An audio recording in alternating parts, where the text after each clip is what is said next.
Look up at the sky tonight. What do you see? Stars, the moon, the occasional blinking light of a passing plane. We know what belongs there. We have maps for the heavens. But imagine for a moment, it is November of 1896. You are standing on the main street of a small California town. The air smells of wood smoke and horse manure. The only light comes from the flickering gas lamps and the warm glow of parlor windows. You glance up, and your world stops. Because there, silent and immense, moving against the wind, is a brilliant torpedo-shaped light. It has no wings, it makes no sound, and according to every scientific authority in the world, it cannot possibly exist. This is not the beginning of a fantasy. This is documented history. And the things seen in the skies of America in 1896 and 1897 would spark a mystery so profound, so bizarre, that its echoes would never truly fade. To understand the shock of the Phantom Airship, you must first understand the America it visited. This is the Gilded Age, a nation of stark contrasts. In the cities, you have electric light and telephones, but in the vast American heartland, life is still largely measured by the rhythm of the sun and the strength of a plow horse. The frontier has only officially been closed for 6 years. The world still feels vast, uncharted, and ripe with possibility. And into this world of steam and soil, a ghost appears. Our story begins, as so many strange tales do, in California, Sacramento, November 17th, 1896. Hundreds of people, bankers, housewives, policemen, farmers, all stop in their tracks. They point to the sky. A bright light attached to a dark, elongated form is seen moving slowly overhead. It is described as a cigar-shaped body, at least 100 feet long, with a brilliant bluish-white light at the front and a red light at the rear. The Sacramento Bee and the San Francisco Call pounce on the story.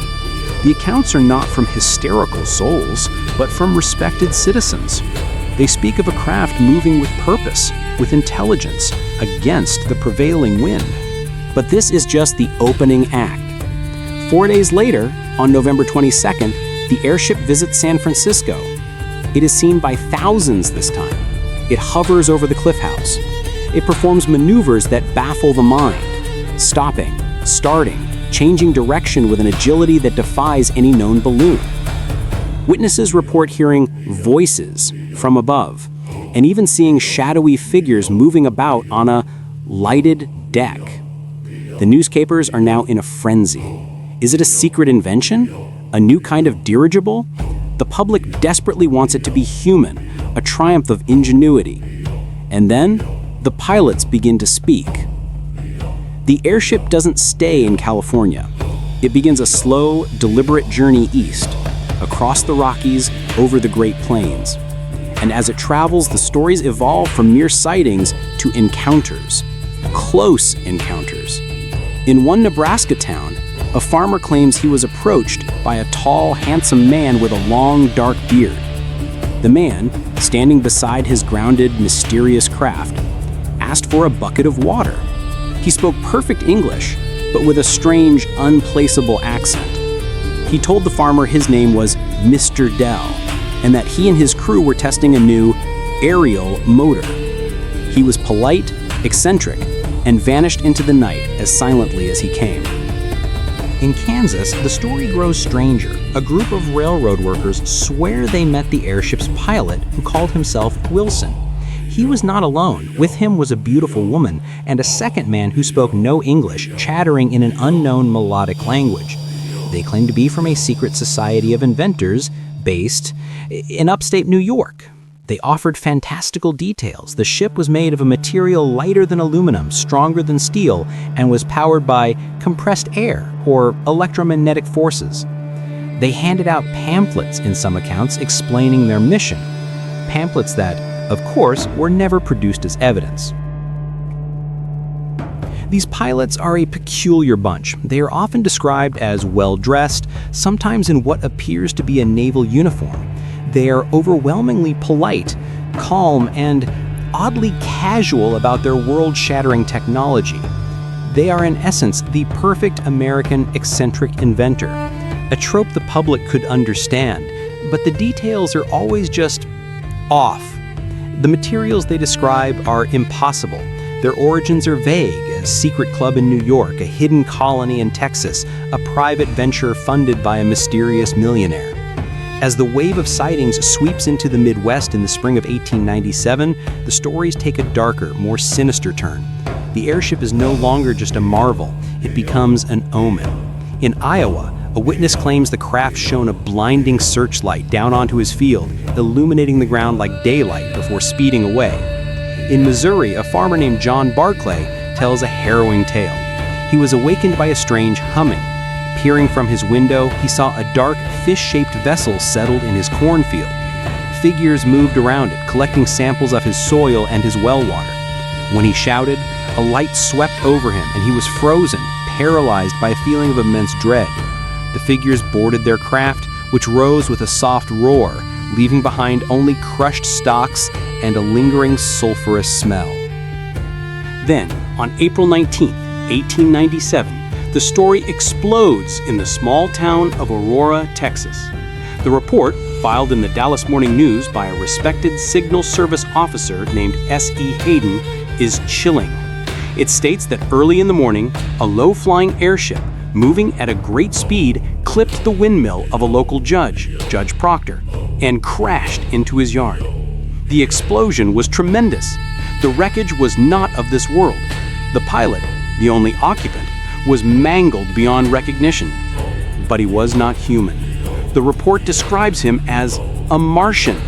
The townsfolk, acting with a bizarre mix of fear and reverence, gave the being a Christian burial in the local cemetery. The Aurora incident is the crescendo, the point where the Phantom Airship narrative fractures. Was it a hoax? A misidentified meteor? A tall tale spun to put a dying town on the map? To this day, the grave in Aurora, marked by a small weathered stone, is a place of pilgrimage for those who believe. The official story is that it was a fabrication, but the sheer audacity of it, the specific, grotesque details, lodged it permanently in the American psyche. The airship was no longer just a secret invention. It had become something else. So what were they? The newspapers of the day were filled with theories. The most popular was that of a secret inventor. The world was obsessed with flight. Names like Edison and Bell were synonymous with genius. Could one of them, or a rival, have cracked the code? Perhaps it was the work of a reclusive heir, a new Verne or Cavorite, testing his creation in the wide open spaces of the West. But the secret inventor theory has holes you could fly an airship through. The technology described, the silent hovering, the immense speeds, the ability to travel thousands of miles without refueling, was centuries ahead of the Wright Brothers' flimsy biplane, which was still 7 years in the future. The materials were fantasy, and the pilots, for all their charm, were phantoms. They left no blueprints, no patents, no verifiable identities. Another theory, whispered in the pages of more esoteric journals, pointed to a foreign power. Was it German spies, testing a new Zeppelin design on the unsuspecting Americans? Or perhaps the Japanese, who were rapidly modernizing their military? But this too fails. No nation on Earth possessed such technology, and if they had, why squander the strategic advantage by joyriding over Sacramento and buzzing farmers in Kansas? Which leads us to the final, most unsettling possibility, the one that lurks in the shadow of the Aurora story. The possibility that the airships were never of this Earth to begin with, that the eccentric pilots were a mask, a story woven by a far more advanced intelligence to make its presence palatable to a 19th century mind. The polite man asking for a bucket of water is far less terrifying than the silent, unknowable thing that might actually be in the cockpit. The stories of secret societies and electromagnetic motors were a narrative the people of 1897 could digest. It was a framework built from the culture of the time, from the dime novels about Tom Edison Jr., from the popular science magazines, from the belief in manifest destiny and human progress. The airship wave ended as abruptly as it began. By the summer of 1897, the sightings ceased. The Phantom pilots vanished. The newspapers moved on to the next sensation. But the mystery was seared into the folklore of the nation. It was the first great American UFO wave, a template for every flying saucer story that would follow in the next century. It was a collective dream, or perhaps a collective nightmare, etched onto the night sky of a country poised on the brink of a new technological century. A warning or a promise from the void. The next time you find yourself on a quiet country road, far from the city lights, look up. The sky is different now. We filled it with our own creations. But sometimes in the deep silence, you can almost hear the faint, phantom hum of a different kind of engine, and see the ghost of a brilliant light moving against the wind, carrying with it the echoes of a mystery that was never solved.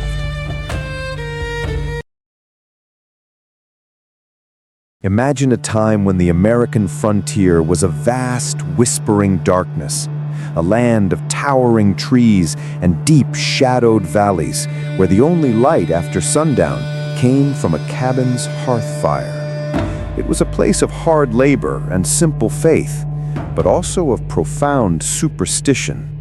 In these isolated communities, cut off from the world, people were hungry for miracles. And in the autumn of 1828, in the wooded hills of eastern Ohio, a miracle seemed to walk right into the settlement of Salem, wearing a suit of cheap broadcloth. He called himself Joseph C. Dilks, a man of unremarkable appearance, perhaps, to a casual observer. But look closer.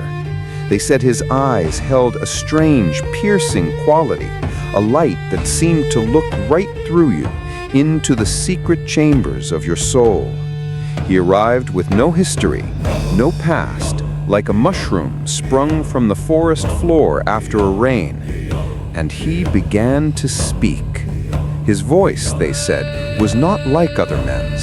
It could be a gentle murmur, a soothing balm for a troubled spirit, or it could roll like thunder, shaking the very timbers of the meeting house, a voice that commanded not just attention, but obedience.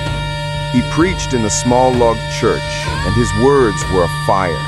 He spoke of a new Jerusalem, a kingdom of heaven that was not some distant, ethereal promise, but something tangible, something that could be built here in the Leatherwood Valley.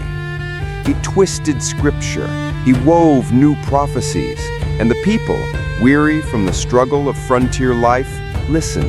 They leaned in, and then he made the claim. It didn't happen all at once. It was a whisper, a suggestion that grew into a declaration. He was, he said, the living God. Not a prophet, not a messenger, the God, the great I Am. And the most astonishing thing wasn't the claim itself. It was that people believed him. They fell to their knees before him, this man in a threadbare coat, and they worshipped. They called him the Leatherwood Bod. His followers, enraptured, would later swear to miracles. They said that when he prayed, a divine, unearthly light would emanate from his body.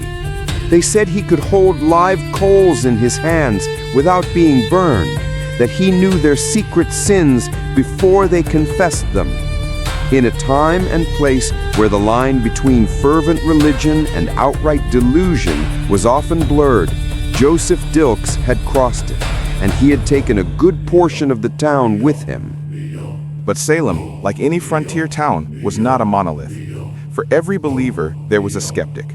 For every soul he saved, he created a bitter enemy.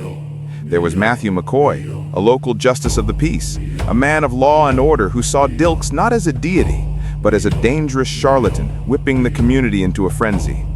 And there was David O'Fling, a tough, no-nonsense teamster who had driven his wagons over the Alleghenies and wasn't about to bow down to some self-proclaimed god from nowhere. The town began to fracture, a cold civil war brewing in the heart of the warm Ohio autumn. Families were torn apart. A husband would believe while his wife looked on in horror. A mother would fall prostrate before Dilks while her son stood in the doorway, his fists clenched in anger. The tension built, day by day, sermon by sermon. It came to a head one night in the meeting house. The place was packed, bodies sweating in the close air, the smell of tallow candles and unwashed wool mixing with the scent of pine from the log walls. Dilks was at his peak, his voice soaring, his followers weeping and shouting in ecstasy. And then the doors burst open. There stood David O'Fling and a group of other hard-minded men. They weren't there to listen. They were there to collect a debt. It turned out the living God had neglected to pay his tavern bill. Can you imagine the scene? The divine revelation cut short by the grim reality of a owed $1.50 for room and board. O'Fling and his men didn't try to debate theology. They produced a warrant. They laid hands on the Almighty. A scuffle broke out, a chaotic melee of shouting, swinging fists, and the cries of the faithful trying to protect their God from the brutish hands of the law. Dilks was dragged, not to a heavenly throne, but to the local jail in the town of New Lisbon. The cell was cold, dank, smelling of old stone and despair. They locked the leatherwood god in a cage. But his followers were undeterred. To them, this was just another test, a parallel to the Passion of Christ. They gathered outside the jail, singing hymns, their voices a defiant chorus against the clang of the iron door. At his trial, the courtroom was a circus. Dilks, ever the performer, stood silent, a serene smile on his face, as his followers shouted down the judge and his accusers. The charges? Not blasphemy. The young United States had no law against that. They charged him with contempt of court and being a common impostor. The legal system, baffled by this unprecedented situation, ultimately let him go. He was too hot to handle. Releasing him was like throwing a lit match into a dry field. He returned to Salem, and his followers saw it as a resurrection. Their faith was vindicated. Their God had conquered the earthly powers. But the opposition had also been hardened. The McCoys and the O'Flings of the town were not going to let this stand. The threat of mob violence began to simmer, a pot ready to boil over. And then, on a cool, clear night in late September, something happened. Joseph Dilks called his most devoted inner circle to a secret meeting in a secluded barn on the edge of town.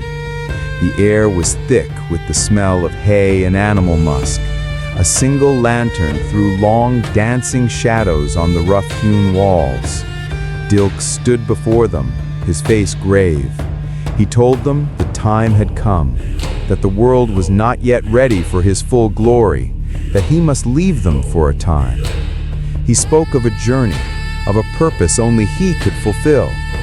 Some of his followers wept, begging him to stay. Others listened with a feverish, unquestioning belief. He gave them final instructions, prophecies to hold in their hearts until his return. And then, he walked out of the barn and into the darkness of the Ohio woods. He vanished completely. The next morning, he was gone, no trace. His followers were at first serene. He had ascended, they whispered.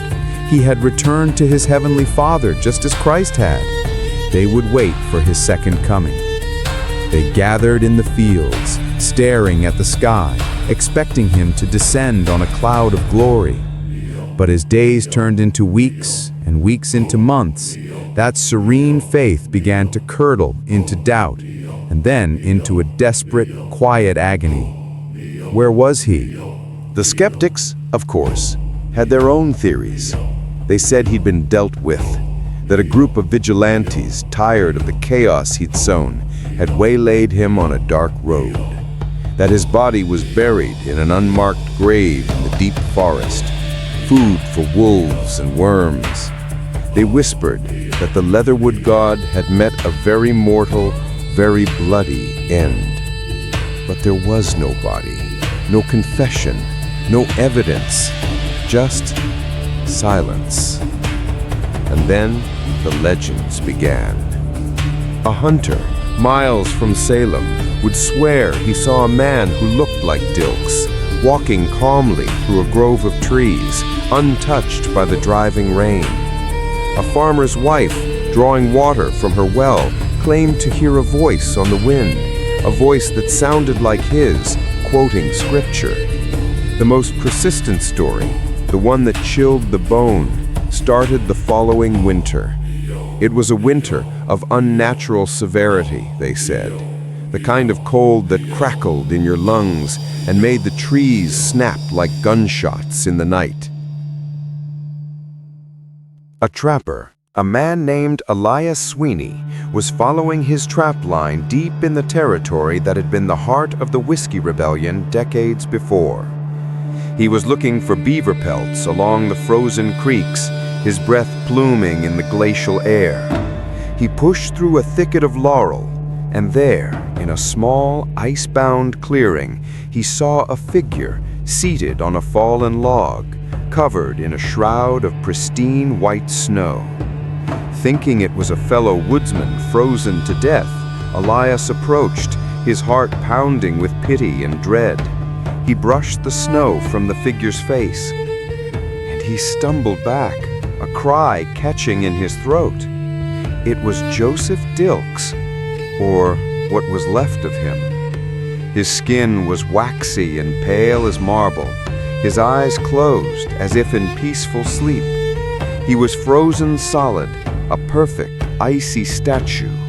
But it was the expression on his face that haunted Elias Sweeney to his dying day.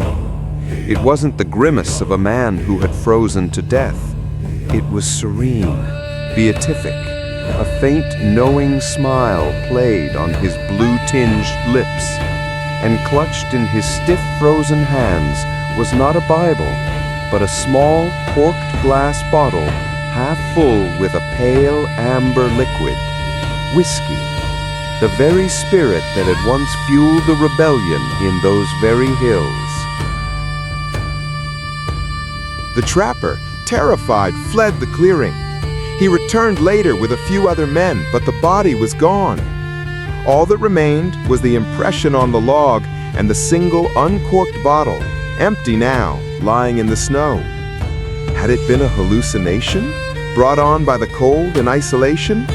Had some trick of the wind and ice sculpted a familiar face from the snow? Or had he truly found the mortal remains of the leatherwood god, preserved in ice like a prophet in a tomb? The story of the frozen prophet spread through the valley, adding a new, chilling layer to the mystery. Was his death a divine preservation? A sign? Or was it a grim, earthly joke? A false god found clutching a bottle of whiskey, the great solace of the frontier he had failed to conquer. The truth of Joseph Dilks's final fate was never uncovered. His followers slowly drifted back to their old churches or formed new, quieter sects, forever marked by their encounter with a man who claimed to be God. The town of Salem, later renamed Phillipsburg, tried to forget the whole embarrassing episode. But in the taverns and around the hearths of the Leatherwood Valley, the stories persisted. The story of the man who walked out of the woods, captured the hearts and minds of a community, and then vanished into the American night, leaving behind only a trail of broken faith, fractured lives, and the lingering frozen legend of the prophet who never was. It starts with a sound, a simple, almost mundane noise in the dead of night, a knock, then another, a rhythm in the darkness. To anyone else, it would be a nuisance, a mystery of a settling house. But to two young girls, shivering in their shared bed in a small farmhouse in Hydesville, New York in the spring of 1848, it was a conversation. They were speaking to the dead. And with every tap, every crack in the floorboards, they were unknowingly prying open a door for an entire nation, a door that would never fully close. This is not just a ghost story. This is the story of how modern spiritualism was born in that cramped bedroom, and of the three sisters whose lives would be forever entangled with the phantom they called Mr. Splitfoot. Our story begins not with a bang, but with a complaint. The Fox family, John and Margaret and their daughters, Kate, age 11, and Maggie, 14, were frustrated. Their modest wooden frame house was, by all accounts, haunted by a poltergeist. It was a nuisance spirit. It created raps and knockings that echoed through the thin walls. It shook the furniture. It stole needles and thimbles. The girls, terrified, would huddle together in their bed, their hearts pounding in time with the inexplicable beats from the walls.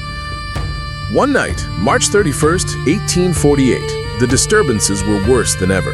The knocks were aggressive, impatient, and in a moment of sheer childish bravado, or perhaps divine inspiration, young Kate Fox clapped her hands. "Here, Mr. Splitfoot," she is reported to have called into the gloom, "do as I do." She clapped twice.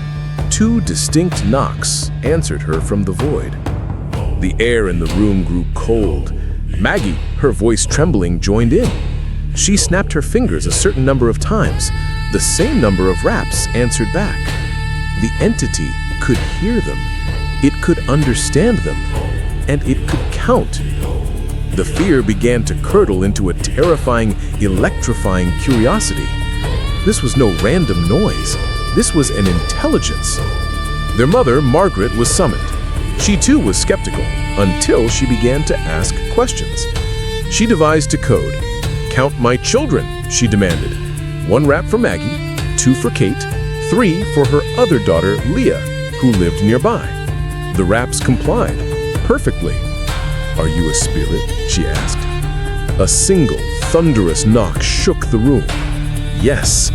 The identity of the spirit, it claimed, was a traveling peddler named Charles B. Rosma, who had been murdered for his money and buried in the cellar by a previous tenant.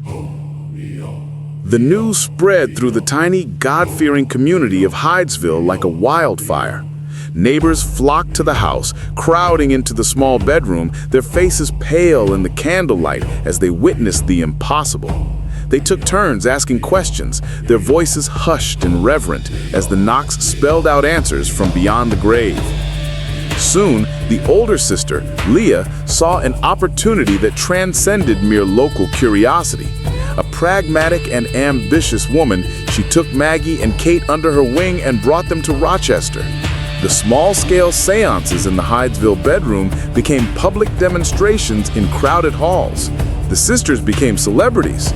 They would sit at a table, the audience in darkness, and the raps would emanate from the floor, the walls, even their own persons. The messages were often comforting, assurances from departed loved ones that they were happy in the Summerland. For a society gripped by high mortality rates, particularly from diseases like consumption and cholera, and increasingly disillusioned with the stern doctrines of Calvinist predestination, the Fox sisters offered something revolutionary: hope. Tangible, audible proof that death was not an end. The movement they spawned, spiritualism, became a cultural tsunami. It was a religion without a hell, a faith built on direct communication. It empowered women, who often served as the mediums, giving them a voice and a platform in a patriarchal society. Seances became a common parlor game for the upper classes and a profound spiritual practice for the masses. But with fame came scrutiny. Skeptics and scientists descended, determined to expose the fraud. They had the girls perform on felt-covered tables to muffle sounds. They held their feet. They made them stand on glass insulators. Yet, often, the rap still came. The investigators were often left baffled, some becoming converts themselves, while others left muttering about trickery they could not prove. The pressure on the sisters, however, was immense. They were the high priestesses of a massive movement, yet they were also human. The constant performance, the relentless gaze of the public, and the burden of their own secret began to take its toll. Maggie, in particular, fell into a deep depression, worsened by a tragic love affair and a growing dependence on alcohol. The sisters' unity began to fracture. The pristine image of the innocent conduits to the spirit world was cracking. And then, in 1888, the crack became a chasm. Maggie Fox, financially desperate and spiritually broken, was approached by a group offering her money to confess. She saw her chance for redemption, or perhaps just for release. She stood before a packed auditorium in New York City's Academy of Music. The air was thick with anticipation. Reporters scribbled on their notepads. Spiritualists in the audience glared, their faith on the line. Skeptics leaned forward, eager for vindication. Maggie, her face lined with the years of deception, held up her foot. She demonstrated how, for decades, she and her sisters had produced the raps. It was a simple, physical trick. The cracking of a joint in the big toe, a loud percussive pop that could be amplified in a quiet room. She performed it over and over again, the sound echoing through the stunned silence. She explained how they had learned to do it as children, a macabre game that had spiraled out of control. She spoke of the weight of the lie, of the years of misery it had brought them. She declared it an utter fraud from beginning to end. The headlines the next day were brutal. "The hoax exposed," they screamed. The foundation of spiritualism, it seemed, had been shattered. But the story does not end with the confession. The human heart is a complex and contradictory place. A year later, Maggie Fox recanted her confession. In a signed affidavit, she claimed she had been paid and pressured by her enemies to lie. She swore that the raps were real, that the initial phenomena in Hydesville were genuine, and that she had only faked them later in life when her own powers began to wane. The public was left in a state of utter confusion. Who was telling the truth? The broken woman confessing her sin, or the desperate woman trying to reclaim her legacy? The final, tragic act of this story is one of silence. In 1891, boys playing in the cellar of the infamous Hydesville house, which had been moved to a new location as a tourist attraction, made a grisly discovery. Buried behind a crumbling wall, they found a human skeleton, along with a tin box of the kind a peddler might carry. The New York Times reported the find. The body was examined by doctors who confirmed it was that of an adult male. The legend of Charles B. Rosma, the murdered peddler, suddenly had a terrifying physical reality. Had the girls, in their childish game, truly stumbled upon a real ghost? Had their fraud been built upon a foundation of truth? Or was it a monstrous coincidence, a final cruel joke from the universe? The sisters never found peace. They died in poverty and obscurity, their names forever synonymous with one of history's most perplexing and enduring mysteries. The knocks in the night began their story, and it was the silence that followed their deaths that sealed their legend. There is a special kind of silence in the Arctic. It's not an empty silence. It's a heavy, waiting silence, broken only by the groan of shifting ice and the whisper of the wind that seems to carry voices from another world. It is a silence that can preserve things that should have been lost to time. In the summer of 1851, a silence fell over a remote outpost on the northernmost edge of the known world, a silence so profound and so unnatural that the men sent to break it would wish they had left it forever undisturbed. This is not just a story of an Arctic expedition that vanished. This is the story of the one man they left behind, perfectly preserved, waiting.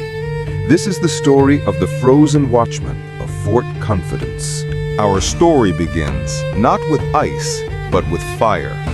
The burning, all-consuming ambition of the British Empire to map the last blank spaces on the globe. The Royal Navy was obsessed with the Arctic, with finding the fabled Northwest Passage, a trade route that would grant untold wealth and glory to the nation that mastered it. This obsession led to the grand and ultimately tragic Franklin expedition of 1845. Two massive ships, the HMS Erebus and HMS Terror, equipped with steam engines and reinforced with iron, sailed into the white vastness with 129 men. They vanished without a trace. By 1850, the world was desperate for answers. the Admiralty launched a massive search operation, a fleet of ships scouring the labyrinthine channels of the Canadian Arctic. One of these ships was the HMS Enterprise, commanded by Captain Richard Collinson. And sailing aboard the Enterprise was a man whose name would become forever tied to our mystery, Lieutenant Bedwell, a competent but unimaginative officer, tasked with the thankless job of checking pre-established supply depots for any sign of Franklin or his men. One of these depots was Fort Confidence, a lonely outpost on the northeastern shore of Great Bear Lake, established years earlier by the Hudson's Bay Company. It was a place so remote it was barely a dot on the map, a handful of log buildings huddled against the unimaginable cold, used as a staging post for fur trappers and explorers pushing further north. It was supposed to be empty, a place to pick up cached supplies and move on. But as Bedwell and his small team of sailors approached in the late summer of 1851 in their longboat, a feeling of profound wrongness settled over them. It wasn't just the silence, it was the stillness. No smoke rose from the chimney. No tracks, human or animal, marked the muddy ground near the water's edge. The windows of the main building were dark, like sightless eyes. The Union Jack that should have flown was gone, its pole bare. The men rowed closer, their jokes and chatter dying in their throats. The only sound was the lap of water against their boat and the distant cry of a lone gull. Lieutenant Bedwell was the first to step onto the shore, his boots crunching on the gravel. He called out, his voice swallowed by the immense landscape. No answer. He motioned for his men to fan out, their muskets held at the ready. The main door to the largest building was slightly ajar. Bedwell pushed it open, the hinges groaning a protest that shattered the quiet. The inside was a snapshot of a life abruptly interrupted. A table was set for a meal, tin plates and cups laid out as if for invisible diners. A pot of something, long since fossilized, sat cold in the hearth. Journals and maps were strewn across a desk, frozen in place by a thin layer of rime. The air was frigid, much colder than it should have been for late summer, and it carried a strange, sterile smell, not of decay, but of absolute preservation. The men moved through the rooms with a growing sense of dread. Bunks were unmade, personal effects, a pipe, a whittling knife, a letter begun but never finished, were left where they had been dropped. It was as if the entire population of the fort had simply stood up and walked into the tundra, vanishing into thin air. And then they entered the back room, the commander's quarters.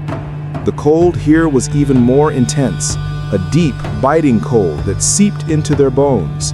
And there, sitting upright in a heavy wooden chair, positioned to face the door, was a man. He was dressed in the full, heavy woolens of a Hudson's Bay Company officer, his parka hood down.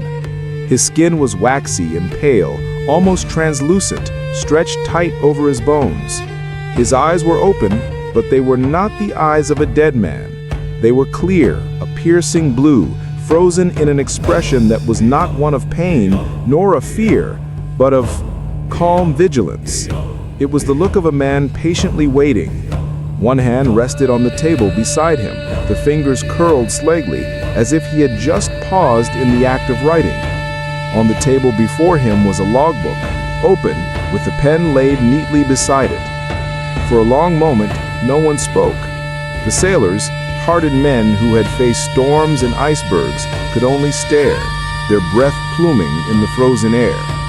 He wasn't grotesque, he wasn't decomposed, he was perfect. It was this perfection that was the most horrifying thing. He looked less dead and more paused. Lieutenant Bedwell, his heart hammering against his ribs, forced himself to step forward. His training demanded he search for clues, for answers. He reached for the logbook. The pages were stiff with cold, but as he gently turned them, The script was clear and legible. The entries were mundane at first. Records of weather, supplies, hunting parties. The commander, a man named Jameson, wrote of the loneliness, the endless winter night, the hope of the spring thaw.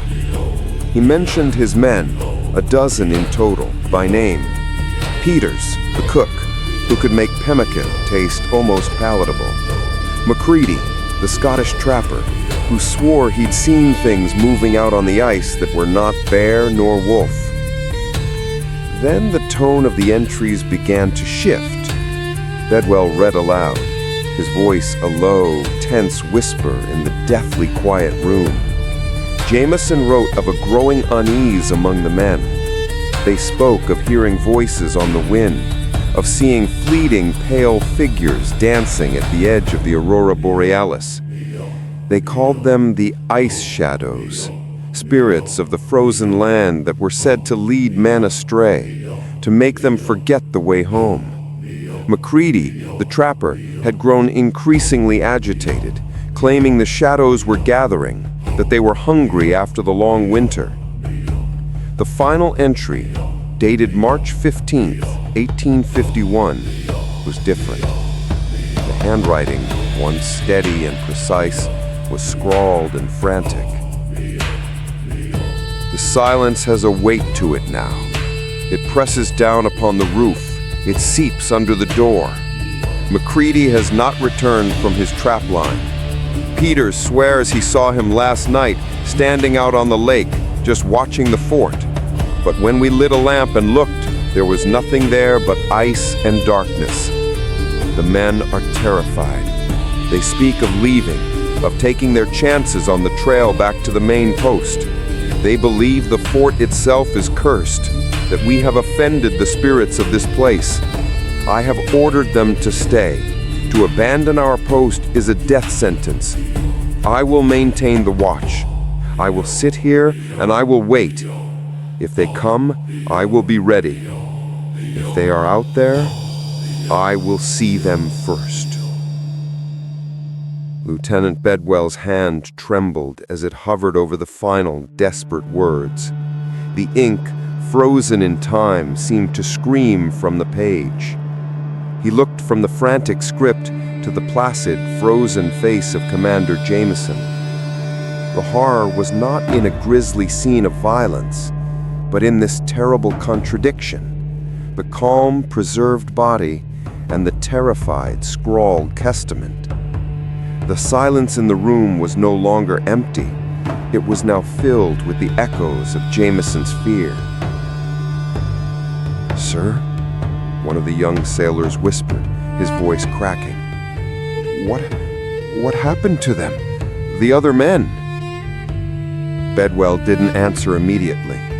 His eyes scanned the room again, truly seeing it now. The neatly made bed, the orderly desk, aside from the open logbook, the chair positioned squarely to face the door. It was a defensive position, a watchman's post. Jameson had made his stand right here, in this chair, waiting for a threat that never came through the door. Or had it? "Search the other buildings," Bedwell ordered, his voice tighter than he intended. "Quickly and in pairs. Do not separate." The men filed out, grateful to be away from the frozen sentinel in the chair. Bedwell remained, his mind racing. He looked at Jameson's hand, curled on the table. There was no sign of a struggle, no wound. The man had simply frozen solid, sitting upright, while gripped by a terror so profound it had leaked from his pen.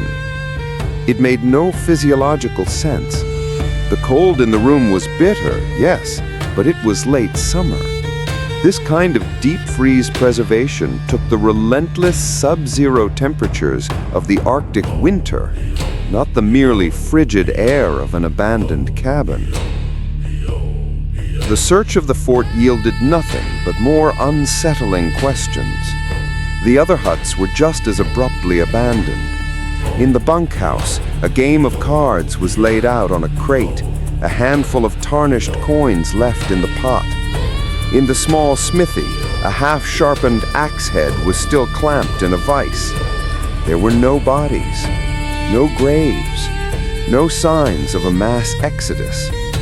It was as if Jameson's 12 men had been plucked from the face of the earth one by one until only their commander remained, holding his lonely final vigil. One of the sailors, a seasoned petty officer named Higgins, approached Bedwell outside. His face was grim. "Sir, I found tracks, or lack of them, rather." He led Bedwell to the northern edge of the compound, where the stunted trees gave way to the barren tundra. If a dozen men had left on foot, headed for the main post to the south, they'd have churned this ground to mud. There's nothing, not a single footprint leading away from the fort. The implication hung in the air, colder than the wind. They hadn't left. They had vanished from within the confines of the fort itself. Bedwell made a decision. They would take the logbook. It was vital evidence for the Franklin search, a record of something. But they would also give Jameson a Christian burial. They could not, in good conscience, leave the man sitting in that chair, a permanent, staring watchman over a kingdom of ghosts. It felt like a desecration of the dead. They found a shovel and picked a spot on a small rise overlooking the lake. The ground was hard and the work was slow. As two men took turns digging, the others stood a nervous watch, their eyes scanning the tree line, the lake, the gray sky. The stories Jameson had written about, the ice shadows, no longer seemed like the superstitious ramblings of isolated men. They felt like a warning. Finally, the grave was dug, a shallow, rocky scar in the earth. 4 of the men, with averted gazes and muttered prayers, entered the commander's quarters to carry him out. Bedwell stood by the grave, the logbook tucked under his arm, watching the door. A sudden, sharp cry came from inside the cabin. It was followed by a clatter and the sound of panicked voices. Bedwell rushed back, his hand going to the pistol at his belt. The men were clustered in the doorway of the back room, their faces pale with a new kind of terror. Inside, the chair was empty. He wouldn't move, sir," one of the men stammered, pointing a shaking finger. "We tried to lift him, but it was like he was part of the chair, part of the floor. Higgins, he put his shoulder into it and he heard it." "Heard what, Higgins?" Bedwell demanded, pushing past them. Higgins was standing over the empty chair, his expression a mask of confusion and dread. "It was a crack, sir, but not like ice cracking. It was deeper, like old wood, and then a whisper. I swear it, sir, it was just one word." "What word, Higgins?" Higgins swallowed hard. "Mine." A wave of primal fear swept through the group. The men backed away from the chair, from the room, from the entire cabin. Bedwell felt the hair on his neck stand on end. The rational part of him, the naval officer, screamed that it was the wind, the settling of the old logs, a collective hallucination born of fear. But the part of him that was just a man, alone in a vast and hostile land, knew. He knew they had disturbed something they were never meant to touch. The decision was made for them. They would not, could not stay. They gathered their gear in a frantic rush, their earlier methodical search forgotten. As they pushed their longboat back into the icy water, every man kept his eyes locked on the silent fort, half expecting to see the pale, vigilant face of Commander Jameson appear in a window, watching them go. They rowed hard, not speaking until the outpost was a distant speck on the shoreline. The silence that had felt so heavy now felt like a pursuit. That night, camped on a barren island miles away, they huddled around a meager fire, the vast, star-dusted Arctic sky looming overhead. The aurora began to dance, green and violet ribbons twisting across the heavens. It was a sight that usually filled them with awe. Now, it felt menacing. Were those just lights? Or were they the ice shadows Jameson had written about, dancing and laughing at the foolish men who had trespassed in their domain? One of the younger sailors, a boy no older than 17, named Evans, was staring not at the sky, but back across the black water towards Fort Confidence. He let out a small, choked sound. "What is it, Evans?" Bedwell asked, his voice rough. The boy pointed a trembling finger. "A light, sir! I saw a light! Back there in the fort!" Every man turned to look. The darkness was absolute. "You're seeing things, boy," Higgins grumbled, but his voice lacked conviction. "I'm not," Evans insisted, his voice rising in pitch. "It was a single candle in the window of the big house. It was there for a second, and then it was gone." No one slept that night. The following day, they reached the HMS Enterprise and reported their findings to Captain Collinson. They presented the logbook. They told the story of the abandoned fort, the vanished men, and the frozen commander. They were thorough. They were precise. But Bedwell and every man who had been there quietly omitted the final impossible act, the whisper from the floorboards, the candle in the window. They knew how it sounded. They would be labeled mad, unfit for duty. The official record would state that Fort Confidence was found abandoned, likely due to the crew succumbing to scurvy or some other malady and wandering off into the wilderness. The frozen body of Commander Jameson was noted as a tragic, if bizarre, curiosity of the Arctic climate. The logbook's more fanciful entries were dismissed as the typical cabin fever of men pushed to their psychological limits. But the story didn't end there. It never does. Years later, long after the search for Franklin had been called off, long after the Enterprise had returned to England, Bedwell, retired and living in a quiet coastal town, received a visitor. It was Higgins, older, grayer, but with the same haunted look in his eyes. "You remember, don't you, sir?" Higgins said, without preamble. "You remember what we heard?" Bedwell simply nodded. "I've been talking to others, sir," Higgins continued, his voice low.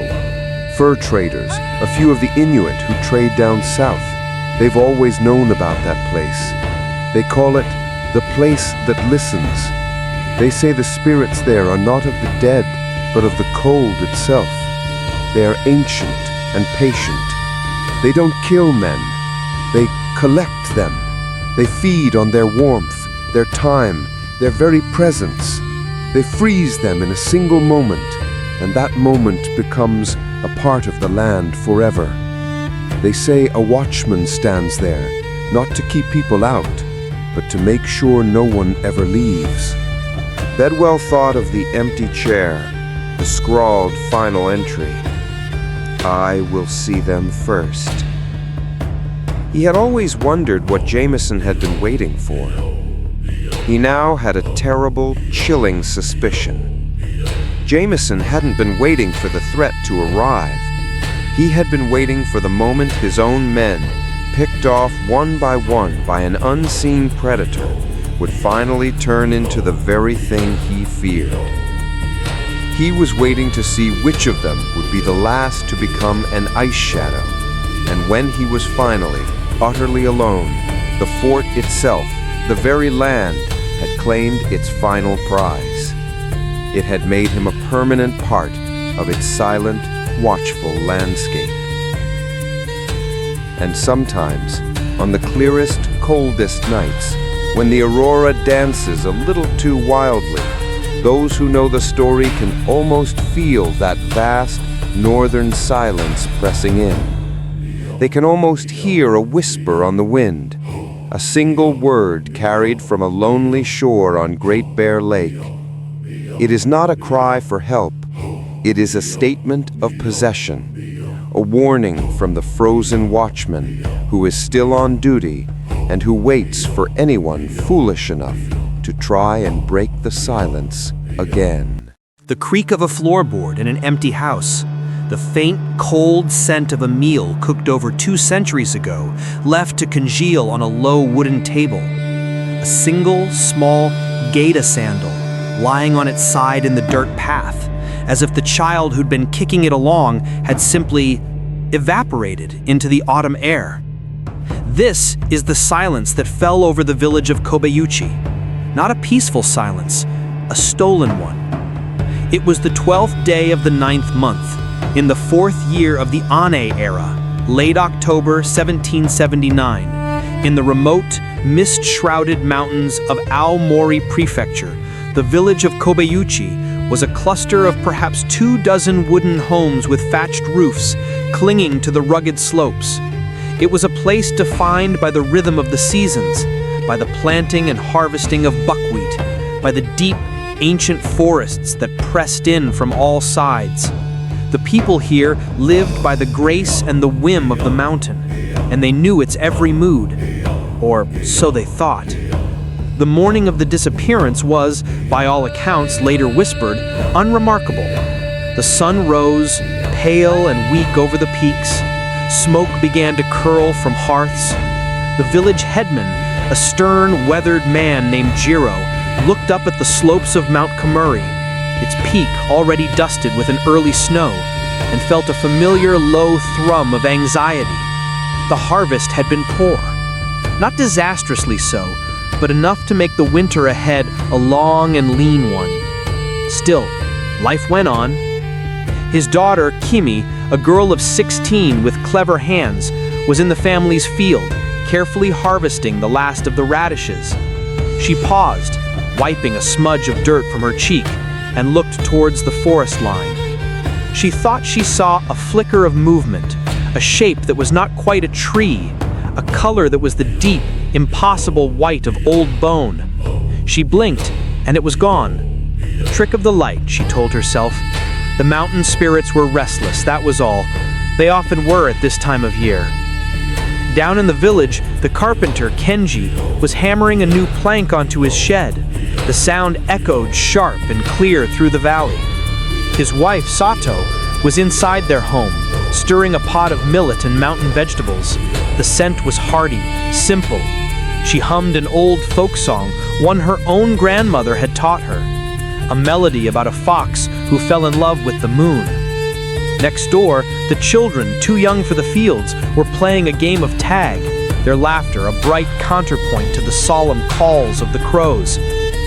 This is the scene you must hold in your mind. A living, breathing community. A completely ordinary day. But the mountain had been speaking, and few had been listening. For weeks there had been signs. An unusual number of landslides on the higher trails, blocking paths used by hunters. The village's single Shinto shrine, dedicated to the kami of Mount Kamuri, had been found with its sacred rope, the Shimenawa, snapped and lying on the ground. The local priest, an old man who claimed to dream the dreams of the mountain, had become increasingly withdrawn, his mutterings about a great hunger and a debt coming due dismissed as the ramblings of age. The debt. That was the heart of it. The folklore of this region was thick with stories of the Yama no Kami, the god of the mountain. It was a capricious deity, neither purely good nor evil, but powerful and demanding of respect.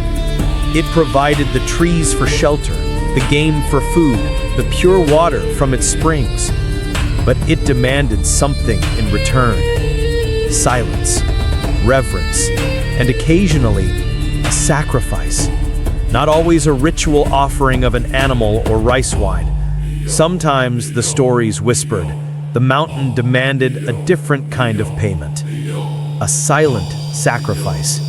One that not be announced with drums and prayer, but one that would simply be taken. The afternoon wore on. Kenji finished his work and went inside, sitting cross-legged on the tatami mat, waiting for his meal. Sato placed the steaming bowl in front of him. He grunted his thanks. Outside, the children's game had broken up, and one little boy, Taro, was sitting on a stump, trying to fix a broken toy cart. His mother had called him once, her voice sharp, telling him to come in and wash up. He'd ignored her, his small fingers fumbling with a piece of twine. That was the last sound. A mother's call unanswered. The clatter of a wooden bowl as Sato set it down. The rhythmic scrape of Kimi's hoe in the hard earth. Then, nothing. Not a scream, not a crash, not a roar. Just a profound, absolute, and total silence that fell over Kobayashi like a shroud. 2 days later, a traveling merchant named Haisuke, who made the difficult journey to Kobayashi once a season to trade salt and needles for dried fish and woven baskets, found the village. He came down the mountain path, his pack heavy on his shoulders, expecting to hear the familiar sounds of life. But there was only the wind. He saw the first house, its door swinging open on its hinges. "Hello?" he called out, his voice swallowed by the immense quiet. He peered inside. A low table was set. 2 bowls of congealed grayish millet sat upon it. Chopsticks were laid neatly to the side, unused. A cup of cold tea. It was as if the inhabitants had been summoned away at the very moment they were about to eat. Puzzled, and now with a cold knot tightening in his stomach, Haisuke moved to the next house, and the next. Every home was the same. Meals left uneaten. Hearth fires long dead, nothing but cold ash. A half-mended kimono lay on a sleeping mat, a needle still threaded and stuck into the fabric. In the carpenter shed, Kenji's tools were laid out neatly, as if he were about to return to his work.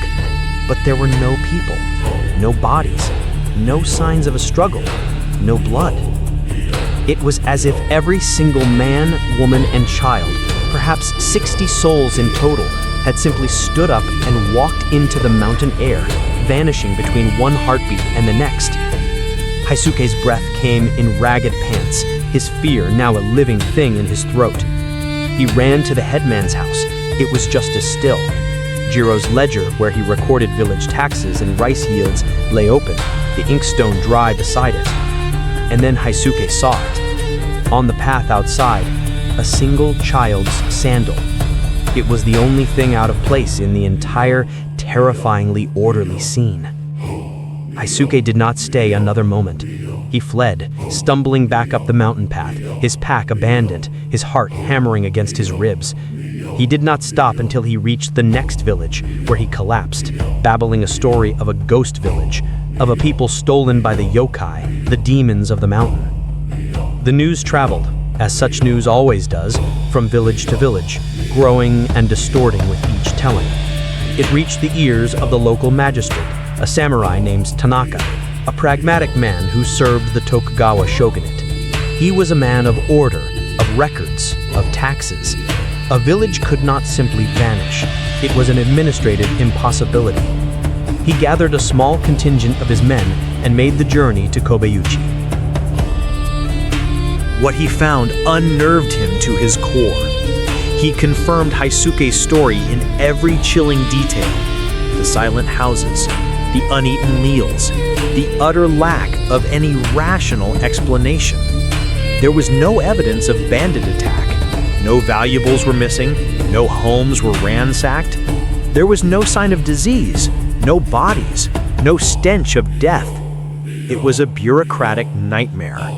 A village that was on his tax rolls, a producer of rice and labor, was now a void. Magistrate Tanaka was a loyal servant of the shogunate, and he understood one thing above all else. Panic is a contagion more dangerous than any plague. The Tokugawa regime had maintained its rigid control over Japan through a policy of absolute stability.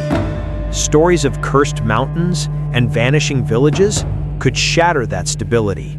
They could cause unrest, They could make people question the order of things. So he made a decision, a cold, calculated political decision. He ordered his men to secure the village, not to investigate, but to erase. They boarded up the houses. They gathered the few wandering livestock and disposed of them. And then Magistrate Tanaka sat down at the headman's own table and composed his report. It did not mention silent sacrifices or uneaten meals. It stated, simply and officially, that the village of Kobeuchi, due to its remote location and unsustainable population, had been formally disbanded. Its residents had been relocated. It was a lie, of course, a clean administrative lie. But the erasure did not stop there. In the Grand Cartographic Archives of the Shogunate in Edo, the official maps of the Aomori region were carefully updated. The tiny inked-in characters that spelled out Kobeuchi were scraped away from the vellum. The lines denoting its paths were redrawn to show only untouched forest.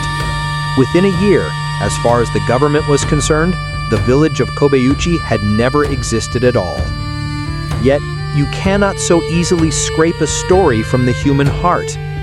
In the villages that dotted the valleys around Mount Kamuri, the memory of Kobeuchi lived on. It curdled from a historical event into dark folklore. The old priest's mutterings were remembered and given new, terrifying weight. The story solidified, passed down from grandmother to granddaughter in hushed tones by the fireside. They said the mountain kami was not just restless, but angry. The poor harvests of recent years were a warning. The people of Kobeuchi had perhaps failed in their reverence. Maybe they had cut down a sacred tree. Maybe they had hunted a creature that was under the kami's protection. Or maybe the debt was simply older, a generational promise that had come due. The kami demanded a silent sacrifice. Not a ritual killing, but a claiming. It would take the entire village all at once, absorbing them back into the soil, the rock, the very spirit of the mountain.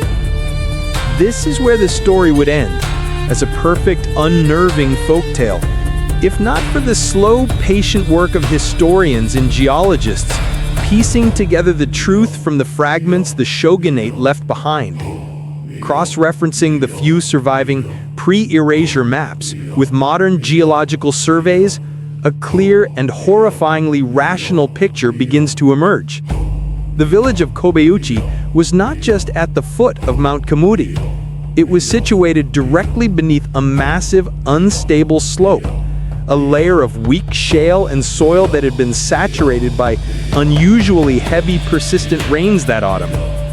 The silence that Haisuke and Magistrate Tanaka encountered was not supernatural. It was the silence after. The event was not a slow-moving famine or a plague, but something instantaneous, catastrophic, a landslide. Not a rumbling, grinding slide that would have given warning. This would have been a phenomenon known as a debris flow. A sudden liquefaction of the entire mountainside. A wall of mud, rock, and trees moving with the speed and force of a freight train. It would have hit Kobeuchi with no more than a deafening, all-consuming whoosh. It would have buried every house, every path, every single person in a tomb of wet earth and stone in a matter of seconds. It would have explained the uneaten meals, the disaster struck at dusk, the moment of the evening meal. It would have explained the lack of bodies. They were buried under dozens of feet of debris, a mass grave sculpted by nature itself. It would have explained the sandal, swept from a child's foot by the unimaginable force of the flow. The shogunate's surveyors would have seen the raw, scarred face of the mountain and understood immediately that the village was gone. Not just depopulated, but physically obliterated. The decision to relocate it, on paper, was a cover-up. Not for a mystery, but for a natural disaster so complete and terrifying that acknowledging it could cause widespread fear in a region dotted with similar mountain villages. The folklore of the silent sacrifice, then, is a human masterpiece of psychological coping. The truth that the very ground beneath your feet could, without warning, rise up and swallow you whole was too random, too senseless, too horrifying to accept. It was easier, somehow more comforting, to believe in a capricious god. A deity, however cruel, has a reason. It operates on a logic of debt and payment. A landslide has no mind, no motive. It is pure, indifferent chaos. So, the memory of Kobuyuki lives on in two forms. In the cold, silent archives of a fallen government, it is a bureaucratic ghost, a line item struck from a ledger. And in the misty valleys of Aomori, it is a chilling campfire story, a warning to always respect the mountain, lest it demand its payment once more. The truth is that the villagers of Kobuyuchi did not vaporize from memory.